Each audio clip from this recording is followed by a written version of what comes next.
changes and developments over the course of their respective arcs.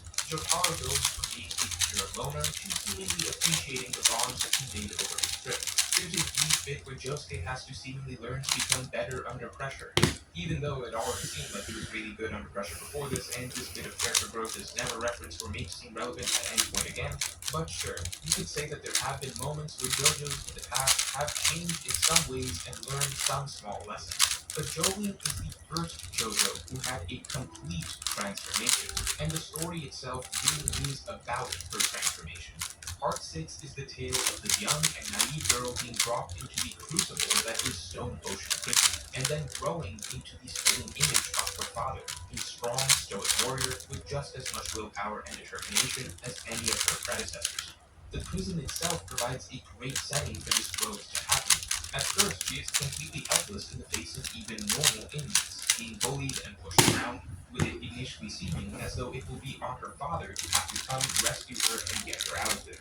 However, the responsibility soon shifts to Jolene to have to save her father, and over the course of the rest of the arc, she goes from being the one that everyone picked on to essentially being the strongest and toughest person in the prison, capped off with her actually breaking herself out. And the scenes that probably cement the before and after of Jolene better than any other are her first interactions with her boyfriend Romeo versus her final one. Where initially she is thrown in prison because she's a love-struck, naive teenage girl, the Jolene that walks out of prison is a hardened fighter who doesn't bend to Romeo at all, who actually intimidates him, and ultimately doesn't show him empathy in the slightest. But on the flip side of the equation from the protagonist, Part 6 was the first arc that also attempted to write a deeper antagonist as well.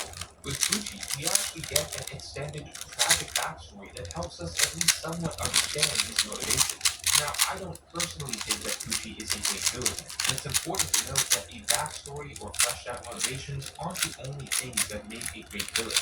For example, Kira is very straightforward in who he is and what he wants, but is still more interesting by most people's standards than Gucci. However, it is necessary to note that Gucci, like Jolie, still sets a precedent for the type of writing that we can expect in the rebooted JoJo's arcs of 7 and beyond, with more emphasis on character arcs for the main characters and more emphasis on adding depth to the villains.